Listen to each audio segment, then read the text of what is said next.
Hey everyone, it's Friday and we are back for another episode of the 6-5 podcast, episode 187. Patrick Moorhead. Can you believe that? 187 times on Friday, almost every Friday for the better part of the last, I don't know, what is that, like almost 4 years?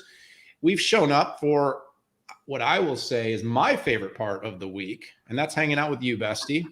Dan, I think everybody knows it's my part of the week too. I don't like to miss it. Even if I'm, coming in on an airplane and I have no sleep, we can do that. So anyway, But you'll complain about it because, of course I will. Okay, That's just good. me. So Yeah. No, I really appreciate that about you because, what I like to do when I leave home is find someone that will complain to me because I don't get enough of that on a regular basis. So I aim to please, bestie. I do appreciate that. But hey, it's another week. And Pat, I got to say, I love our format, but sometimes I get bored. And what has maybe bored me the most is we haven't necessarily used the platform yet to have other thoughtful people. I mean, we have our on the roads, and but Friday has always just been you and me, and there's something really special about that. But we're growing the 6-5. We're building new platforms. Some people have seen these amazing Connected with Diana Blast episodes that we've put out. And I think, and I don't know how you feel, but I think it's time that we start to introduce some of the emerging talent and contributors that are going to be part of the 6-5 here on Fridays. Maybe over the next few weeks, start letting the people see what's coming. No, I think that's a great idea. And, Dan, you and I like to think we're uber techie and we've got kind of hands-on.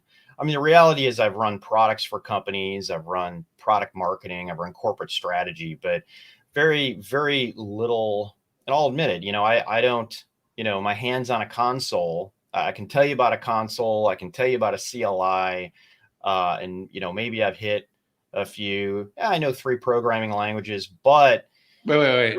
Which ones? Fortran, Pascal, and Basic. God, you're old. Pretty much. No, my first in college, I did punch cards on a DEC VAX. So I did not know that about you. I never thought you were smart enough to code. But I have to be honest, like I have calluses because I am a hardworking type, but it is not from touching anything technical. No, it's pretty much deadlifts and bench presses. Deadlifts and bench press. But this week we had a big week, Pat. We as in 6-5, and of course me as in the Futurum group, we had some interesting appointments, made a really important announcement of an acquisition of someone that you and I know and admire. Keith Townsend of the CTO Advisor. He's now part of the Futurum group. But not only is he going to be part of the Futurum group, but because he's part of the Futurum group, he's immediately part of the 6-5 family. And as we expand the 6-5 family, I believe, and I think you share this belief, that Keith would be a tremendous add to some of the programming and some of the content that we're doing. And I was thinking, what better way to kick off our Friday show than bringing on a guest that's going to soon be a contributor to the 6-5. Keith, are you feeling the love this morning on the 6-5? As you guys were talking, all I could ask myself was, but does it run on a Raspberry Pi? That's what my son would ask. That's my son. We need to get you guys connected. The 6-5 is awesome. I've seen it on Twitter. I've seen it on LinkedIn. I've seen it on the YouTube. I've seen you guys at the various shows. I really understand. Well, maybe I don't understand the dynamic, this bestie friend dynamic between you two. But I kept asking myself, but does it run in Linux? Can I put it in the VM, etc.? I'm chomping at the bit to ask some of these highly technical questions. Yeah, and I got to tell you that's been something that the 6-5 hasn't dove into, and we just think that given our audience, I mean they want to know the meat, right? And I completely respect and maybe Keith, can you talk a little bit about kind of your background and experience before the CTO Advisor? Yeah, so actually I do know a lot of Basic. I know a little bit of Fortran and Pascal because I'm that old now, unfortunately. But I've been IT even before the CTO Advisor for 3 decades. Companies such as Chicago Tribune, PwC, Lockheed Martin, ADV, Enterprise Architect, a lot of networking. Matter of fact, before the CTO advisor, my Twitter handle was Virtualized Geek, little known fact. Was that a VMware thing or a PwC thing? It was actually a VMware thing. When I first started blogging, all of my blogs were can you run a VM inside of a VM inside of a VM? Like how far down do the turtles go exactly? No, I love that. I gotta say, I'm already bored.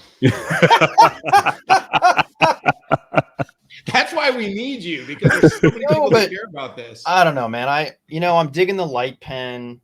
Keith, I don't know where you came up with that, but I'm like, man, I've seen that. I've been eclipsed. And I wish I would have thought of that myself. But like, what would I draw on there? Granimals, like a marketing architecture, like I don't know. Both of you guys know an awful lot about semis, and there's an awful lot to draw. I've had semi folks on my program, and I think they're some of the most active drawers on the light board of all of the folks I have. They love drawing the manufacturing process. We can work something out. No, I love that, and maybe we. I'm making an appearance, Pat. I don't know if you're gonna do it, but I'm gonna make an appearance with the light board. I'm gonna draw something out. It'll be like, sock puppets. Yeah, it'll probably be like tears from Arsenal not doing well. Oh, come on! I'm gonna draw Gunnersaurus, chewing up some Liverpool fans. Look.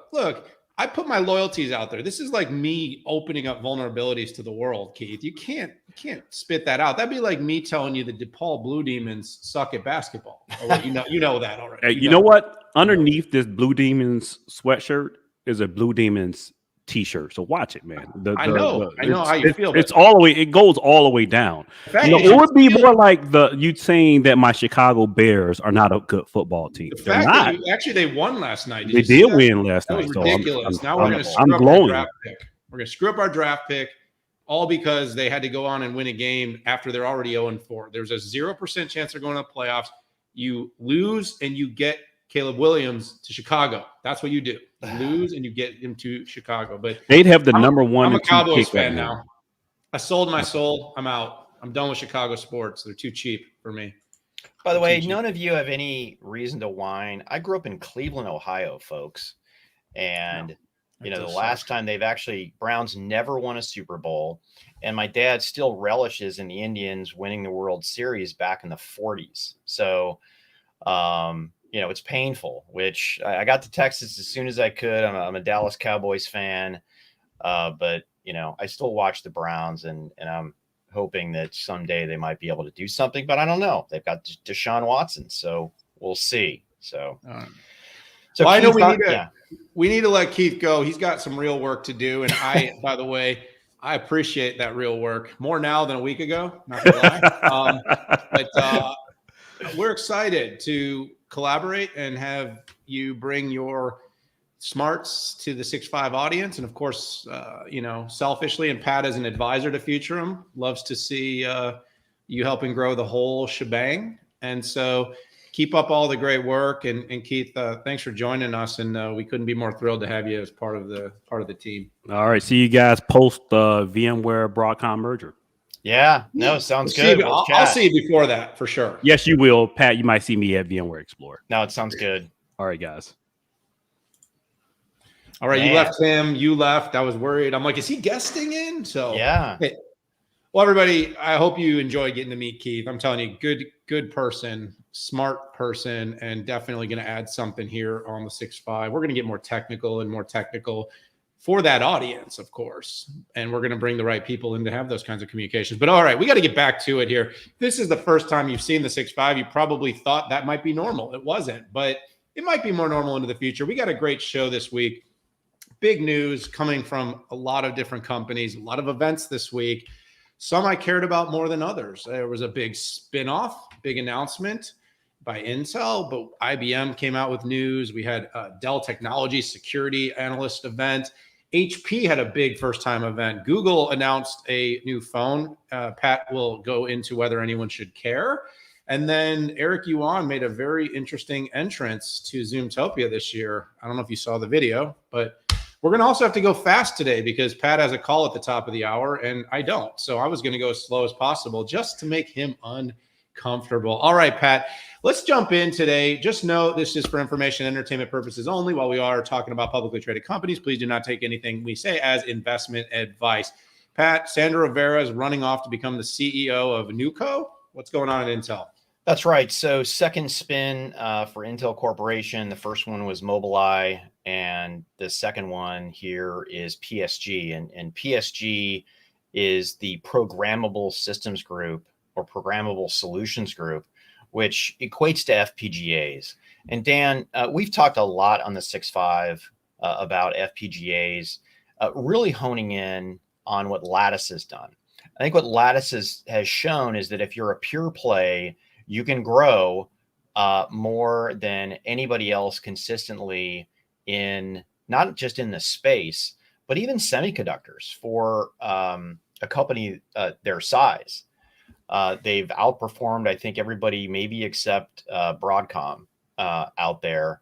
But I love the, up and to the right charts that are 2 years in extension. And I just love that. So with this, not only does Intel get to, quote unquote, unlock shareholder value. And here's very basically what that means is that the sum of the parts at Intel don't equate to what Intel believes is a fair market cap number. Okay. And by spinning each unit out, it can be more easily compared. The thought is on Wall Street, it can move. It's more focused and can move quicker. So you saw the Intel stock pop. You saw the Lattice stock go down, right, at the same time. So this makes sense.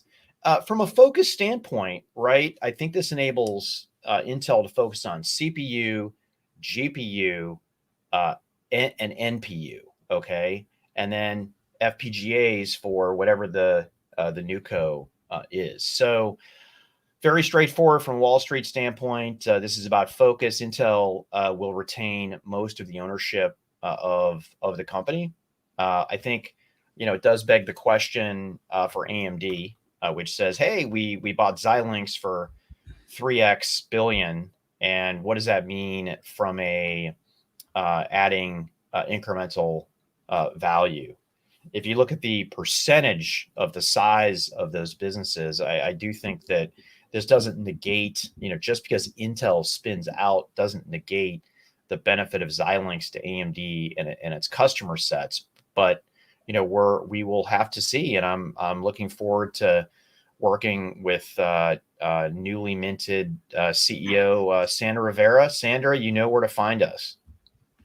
Absolutely, Pat. Look, you and I have been less than shy about touting the potential of FPGAs. And as we're moving to more of the hardened silicon, the FPGA has been a catalyst to getting to that. But it's also, been the whole continuum from the large scale that you see often from Intel and from AMD with Xilinx. And, we've been very positive about the likes of Lattice Semiconductor and what they're doing in the small and mid range. But what we do know is this space is hot.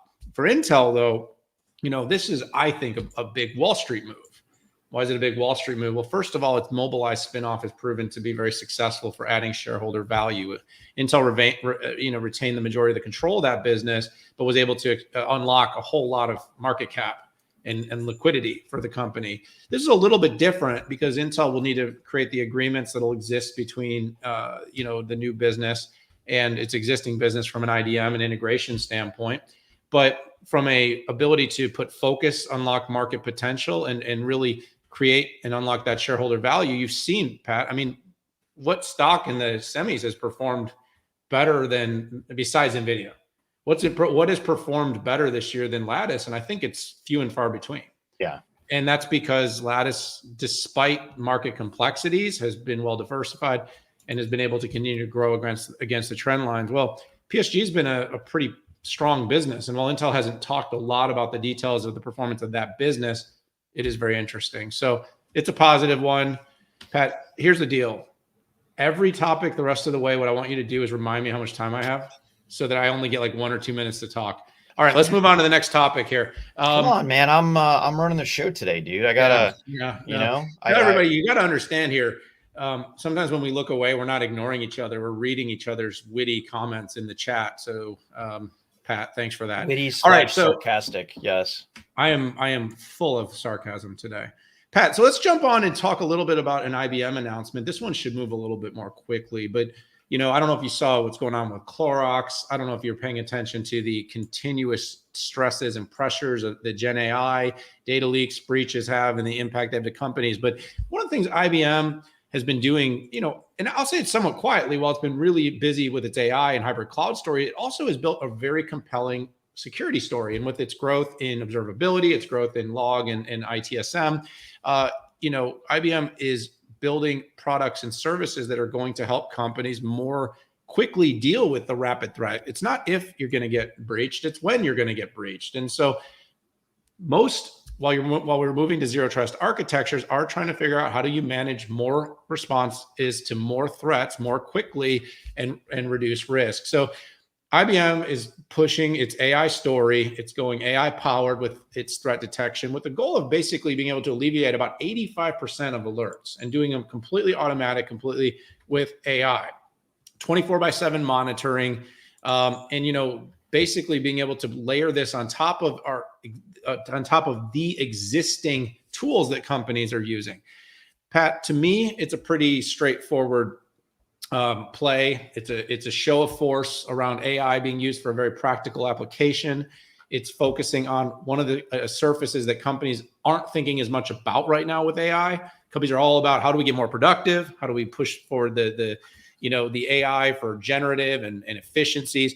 But keeping your data safe is going to be one of the wars that we're going to have to wage for enterprises to maintain their shareholder value. And the last thought on that is, if you actually recall, last week we talked about IBM taking on legal and ethical responsibilities with its partners and its generative platforms. Well, security is going to be another frontier that I think there could start to see more outcome as a service type of capabilities where companies are going to have to start almost guaranteeing no breaches when you make the big investments. I'm not saying that's what IBM is doing. I'm just making that suggestion. But IBM's really ramped up its observability, its SIEM technologies. You're seeing it here. This is a start of how AI can be layered onto traditional cybersecurity to add more value. Was that fast enough? That was, by the way, I know you feel like I talked a long time. It was like 90 seconds. Buddy, come on. Let's not bore our audience with, our back and forths here. Let's just. I think it's cute. I actually think it's charming. Okay. All right. It was charming the first 3 times. Okay. Now that was charming. That was entertaining.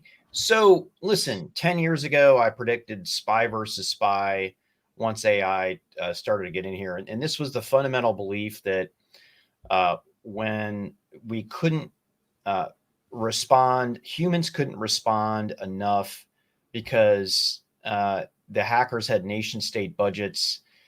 You saw hacking as a service come up, which really means in any market that it's become prime time. And here we are, right? IBM is taking advantage of this spy versus spy, right? They're the spy on the good side that not only says, I can not only tell you with a higher degree of certainty when there's something that's wrong, but I can also remediate it pretty quickly. Now, over time, each side is going to get smarter. Generative AI has become a boon for hackers, and it will become a boom for the defenders. And IBM is one of the top 5 security companies out there, and they're primarily securing the critical infrastructure, the critical software, and the critical data for financial institutions, for healthcare, for retailers. And this is just, another raising the bar here. IBM is very skilled at AI. They were one of the first to go GA with generative AI from an enterprise point of view. They were, quite frankly, early when Watson first came out, I think nearly 10 years ago. They were probably too early, and they didn't have machine learning. They were using analytics. But IBM is a force, and you need to check them out if you want to protect anything that's critical. Right on. Hey, Pat, you and I spent the morning yesterday watching Mr. Michael Dell, Mr. Jeff Clark, and the leadership team at Dell for the first time in several years go to New York City and tell their story to the investors. What happened there? Yeah, so I think I tuned in for, I don't know, 2-3 hours. And it's funny, the first thing that dawned on me was, wow, founder-led companies are just different. Michael got up there, and with him, like folks like Larry Ellison bring to the table, Jensen Huang, there's just this is my company, I founded it, and there are still elements of me, big elements in the culture. And it was a very fact-based, it was interesting. This was not about sexy. This was about black and white. Here's what we do well, and here's our focus. It should be no surprise that generative AI is the big focus. It's not only a TAM expander, but it's a market that Dell is doing very well in. And it's a lot of it's due from infrastructure. The other reason is because they've got some rock star salespeople, this gigantic go-to-market engine, and this services group that I'm glad to see them as the top 4 elements of the go forward strategy here. You and I have both spent a lot of time with the Dell Services Group. Have had them on the 6.5. We've written white papers about them, but it's great to see them as a first order citizen on the table mat, on the placemat. The final thing is supply chain. Who is one of the top companies to be able to supply people during the P period, which I'm not going to say so we don't get flagged? It was Dell, right? A lot of CEOs are getting up there saying, "Oh, we can't hit it because we can't meet demand because we can't, our supply chain." Dell, pretty much for the most part, could deliver every single time. Now, constructive criticism, I do wish there was, they have their one slide for the overall strategy. It's a little bit dry. I wish they could have put their growth areas on there, which, by the way, is more than generative AI. Michael did a good job of really talking about what his customers are looking for, elements of multi-cloud. This is one I need to go back and read the transcript. It was very rich. They had some really good questions from the investment community related to, hey, why are you going to win in this generative AI thing? Isn't that going to be a public cloud thing? Right. And they talked about, it's funny, me, the squeaky wheel. Hey, 75% of the data is still on-prem 14 years after the public cloud. They didn't use those words, but that was the essence of it. So something that I'll be tracking here is where will the bets be made? On-prem, public cloud, it's going to be both. But I don't think there's going to be this huge swing to the public cloud. I just don't. They did quote some other firm that I've never heard of, some number that, Oh, you mean firms that like get numbers from other companies and then sell it back to them? Yeah. Those firms? Yeah, okay. It's really an impressive business model. Someday I'll be there. I go over to Dunkin', I get a bunch of coffee, and I stand in front of Starbucks and I sell it to people 5 times as much. I love that. I like that. I've got swagger. Hey, look, first of all, I love your sentiment about Michael. I do agree with you. As founder-led companies ourselves, I do think there's just something different, and we aren't even in the same stratosphere as Michael. So please don't mistake anything I was saying, but the passion is always so evident when you have someone like that, and Michael's ability to talk about sort of how he's done it over 4 decades. Effectively, he's recreated the business like 6-8 different times. He's done it through inorganic, through organic, through biz product development, through new partnerships. And the AI era is absolutely going to force the company to do it again. But one of the things I would say is it's kind of easy right now, if you're an outsider, to look at Dell, look at its margins, look at the challenges of the PC industry, and maybe suggest that its future is going to be complex. That's a nice way of saying people that might doubt. But everywhere along the way, when the company first entered infrastructure, no one believed it. When the EMC deal got done, everyone thought, look at all the debt, look at how complex, how hard that's going to make it for the business. Added VMware, spun off VMware. This is, first of all, someone that has, amazing financial acumen and strategy. And second of all, someone that has seen the trends and been able to capitalize. You're talking about $102 billion in sales. $102 billion, Pat. Most large companies, large enterprises don't make that sales. And by the way, some of the companies that we tout and clamor don't do that revenue. Yeah. They're not even in that same stratosphere. Now, there is a lot of seasonality in that business with things like PCs, and that does create complexity, but he has diversified the business in a way. But I do believe that what you said, probably the most important thing that I got out of that meeting is, look, everything's not going to the public cloud. We've said this a million times here. We're going to say it a million more times here. Data is not all moving to the public cloud. There's going to be edge. There's going to be on-device data. There's going to be data center, premises data. And then there's going to be, of course, that public cloud data. And all of that needs to be able to be levered for insights, analytics, tools, applications. And Dell has products to support that whole continuum.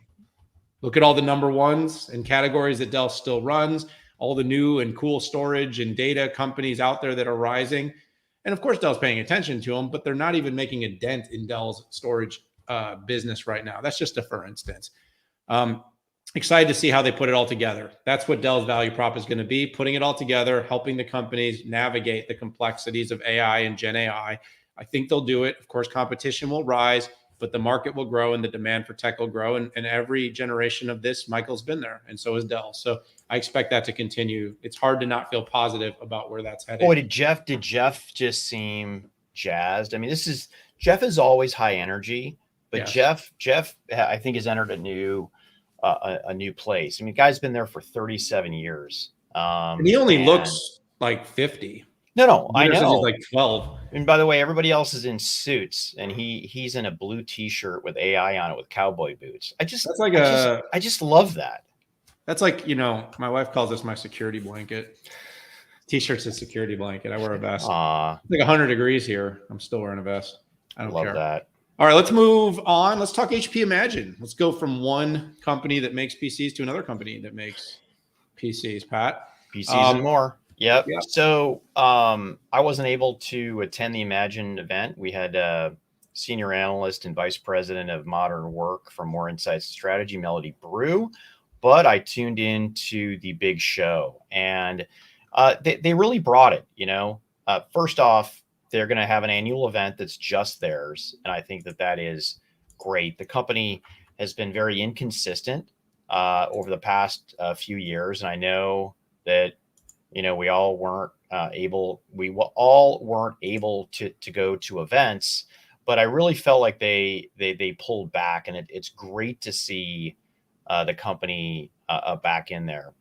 And they started off really stating their strategy. And I think the company does great on this. It was about three things, right? It's about flexibility, kind of a twist on hybrid, AI impact, which they coined a phrase, from personal computer to personal companion.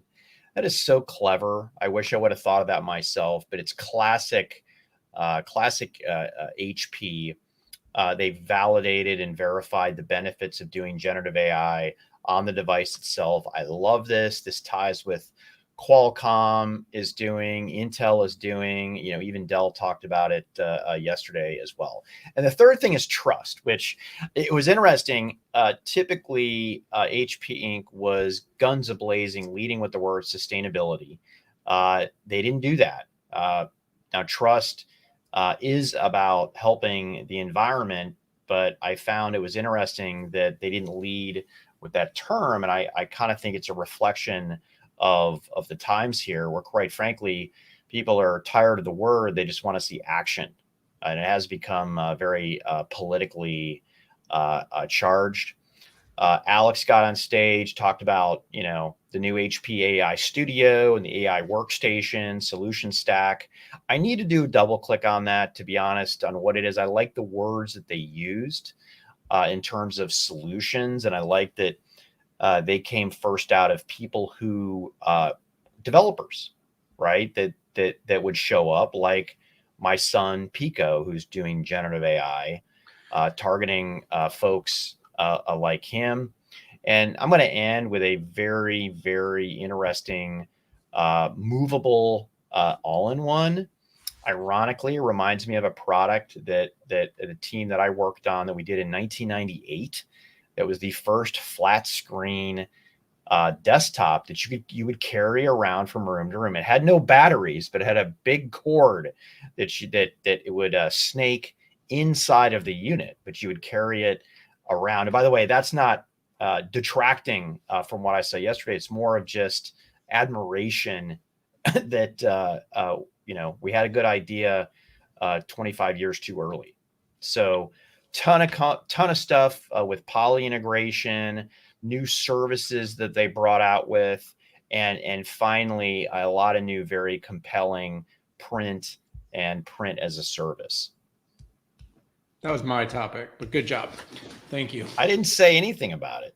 No, literally that was my topic. Okay. This was me. So you were so passionate though. I just wanted to let you roll with it. Look, I had the chance to tune into pieces of it. We did have 2 of our analysts there covering it. And so I do look forward to getting more details from the people on the ground. The AI PC, whatever you want to call it, AI platforms, AI studios, AI workstations, AI portable and lightweight, AI at the edge. This is going to be the storyline for the next 20 years. No, I'm kidding. Yeah. We're at least the next 12 to 24 months, you're going to be hearing about this from every silicon provider and every OEM that's building devices. Is basically how AI is going to change this industry. We're going to see, it's an opportunity to create another super cycle. We need to compel the market that there's a reason that everybody needs their PC replaced. And so we're starting to see that for PCs. We're starting to see that for workstations. Of course, the creatives are the ones that are going to have this big boom of productivity. If you're doing things in Adobe, any sort of design, if you're doing anything in Final Cut, well, that's a Apple thing, but you get my directional. AI is going to change this industry, and it's going to give a reason for people to be doing an upgrade cycle. Pat, I want the foldable. The foldable was a thing that I have been excited about. My most popular tweet ever was when I shared a foldable at CES last year. I saw the foldable yesterday. The Spectre foldable PC, Pat, I want a piece of that one. I don't know why. I'm not 100% sure yet. Like I would be a good user of it, but it's just like, it's like a parlor trick.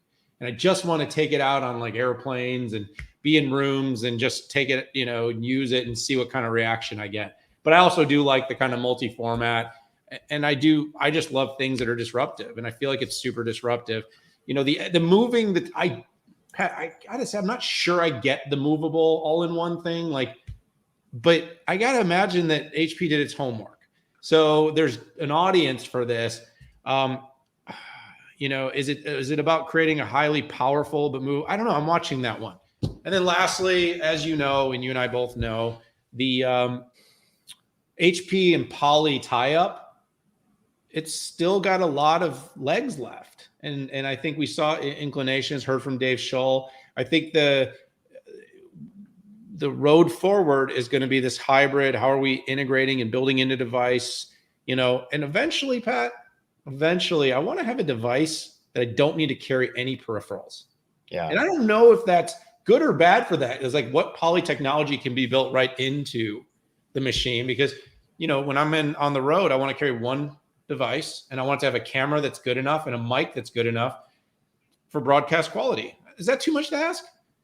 No, it's not at all. And I know that's underway. I mean, we saw the first, the first thing is just making stuff work right out of the box, like Apple does, right? All right. I like There's the no concept. gigantic setup. I like the concept. I can be sold. I can be convinced.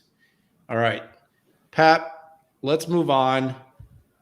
If I'm going to try to get your quote right, and this is all from memory. If a company with 1% market share of devices, cell phones, mobile devices, puts out a new device, did it really happen? Yeah, no, that I got a lot of response on that, LinkedIn and on X. And you know what? As I look back as a former product guy, it was kind of a crappy thing to say. And maybe it was, I don't think it was out of frustration, but it was more about it. And by the way, I did add to that after 7 years, right, of pounding their heads against the wall. And by the way, I just want to let you know I brought my Pixel just to show off this last generation. But um, Google has been in this market for 7 years, and I believe that the stated strategy has changed, but it's never really talked about not driving volumes, right? Surface for Microsoft is very clear. Now they are above 1% after more than a decade, but they make a big deal out of smartphones. And they talk about it every earnings. You never hear it. So it's like, what is Pixel 8? Out of the other side of my mouth, I do want to say I was impressed by some of the technologies of the Pixel 8. First thing is they brought out a new Tensor G3 chip, which it looks like on a lot of workloads is slower than its predecessor, but it does some really amazing photography tricks on there, right? They upped the camera resolution. They improved low light. They improved magic eraser. They improved the display, the battery, the design with punch hole. So there's a lot of good stuff there. They improved, I think, real tone, night sight, stuff like that. They also added Bard. Now, Bard is not integrated, is not being it's being driven very quickly out of the cloud, and it's not being done on the device itself. But with this new chip, the G3, with some oversized, it's either oversized AI or oversized ISP versus, let's say, what Qualcomm might bring to the table. I'm interested to see what they do with this. Now, I don't crap talk to get people to reach out to me, but the head of enterprise mobility at Google did reach out. Jesse Vicino, I hope, Jesse, I said your name correctly. And, we had a dialogue. Jesse used to work at Samsung, and I've been researching them for 12 years to kind of have this discussion. And my goal with the first conversation is to better understand their strategy. Is it a growth strategy moving outside of the US? Or is it let's do this as a design for Android, the best of Android and the best of Google services, if nothing else, to keep out there in case folks like Samsung don't play ball with Google?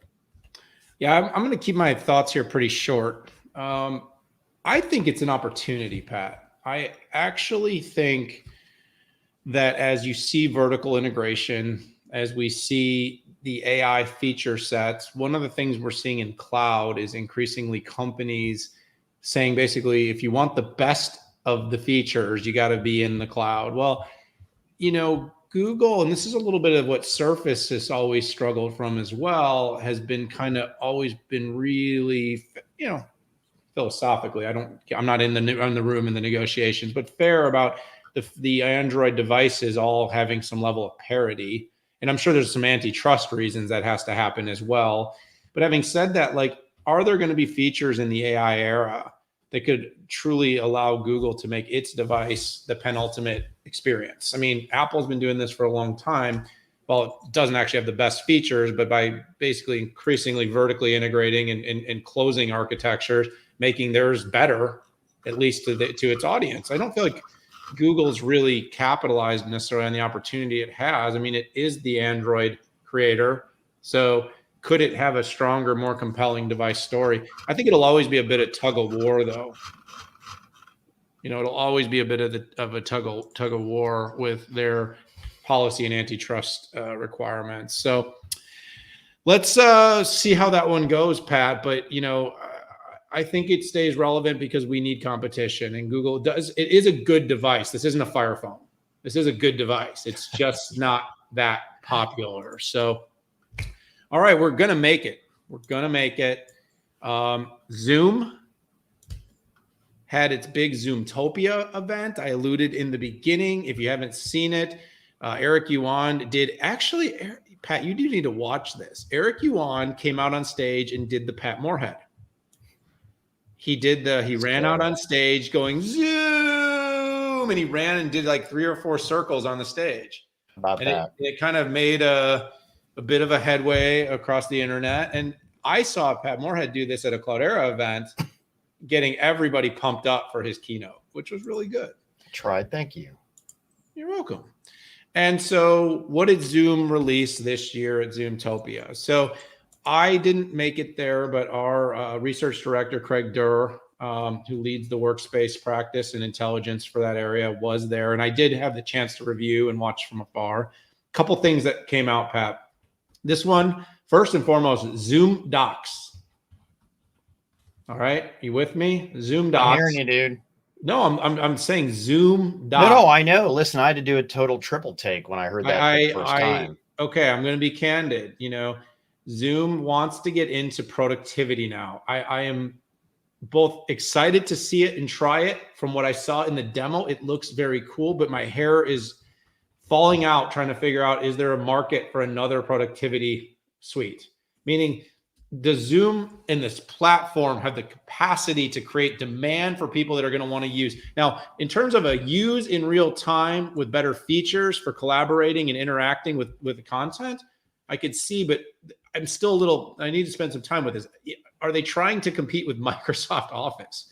And do they think they have a shot of grabbing market there? This is going to be an interesting one. Again, I could see it being used in the app. I'm just not sure I could see people really being like, we're going to switch and commit to building our productivity. Are they going to do Zoom? Is it going to be like Zoom spreadsheets? Are they going to do Zoom presentations? I mean, Google has a lot of budget and has been fighting this fight for a long time with, by the way, 1 billion email users or whatever they have. And they still haven't been able to get significant. I think it's like 10 million users of workspace or enterprise users. So that's an interesting one. There's a bunch of other things. The one other thing that kind of caught my attention is AI Companion. So like every company out there with an app, they're building a digital assistant. Clearly things like summaries, intelligent highlights within meetings, things like that, I could see a huge opportunity. There's some calendaring, but again, this is the part, and Pat, I'm going to pass it to you so we can close this off on time. The part that I'm really puzzled by, because I see, I love the Zoom app. I'm a very positive Zoom person about using the app especially for my meetings. But are people going to, there's so many choices. How many of these things are people going to use? And is Zoom taking a risk by going too far into a market that's somewhat established? And do they have a real shot of getting market share? Or is it okay if they have small market share because that's enough to help them grow their business incrementally?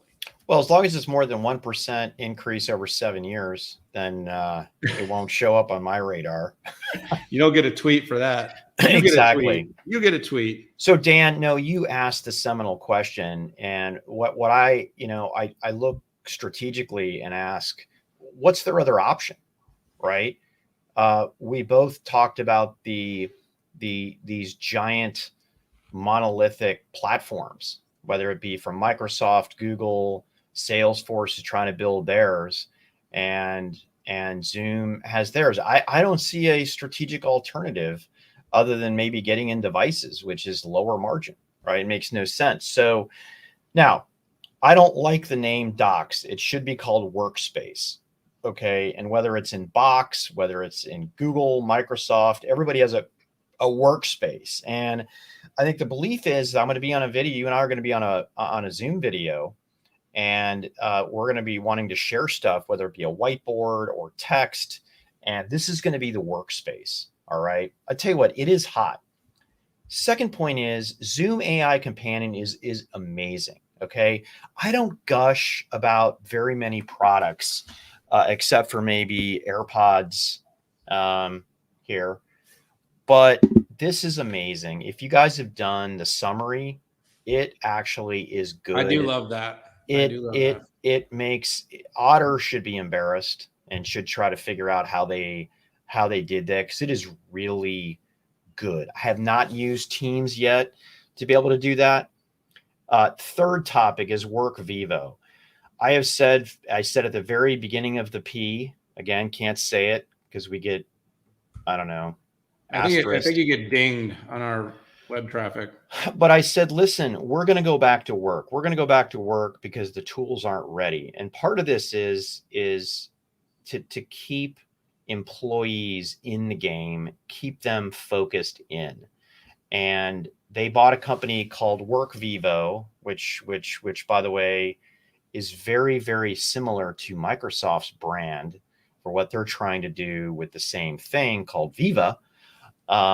So I can't quite figure that one out, but they're going all in, man, on the platform. I do think they have a choice. I do think they potentially have a play with Workvivo, but they need to be able to tap into the Microsoft graph. And that's kind of a TBD there. So I'm going to be watching this. Same reaction with Docs that you have. I don't like the name. It's more of a workspace than a Docs. Yeah, and I think the question is, how does it evolve? So look, buddy, we did it. I know we were under the crunch, but a great show. It was a lot of fun. Thanks to Keith for helping us buck the trend. Yeah, a lot of ground to cover every single week. Nobody ever knows the topics that get cut, by the way, but there are some topics that get cut every week. Sometimes Pat sends it to me and I send it back and I say, who cares? But we try to pick the best ones. We try to make it fun. And hopefully every week, this is something you want to tune into either live or on demand. So hit that subscribe button. Join us for all the episodes of the 6-5. The 6-5 is growing. What you're seeing here is just the beginning. It's empire building time, buddy. For this week, for this show, for Patrick Moorhead, myself, we got to say goodbye. We'll miss you.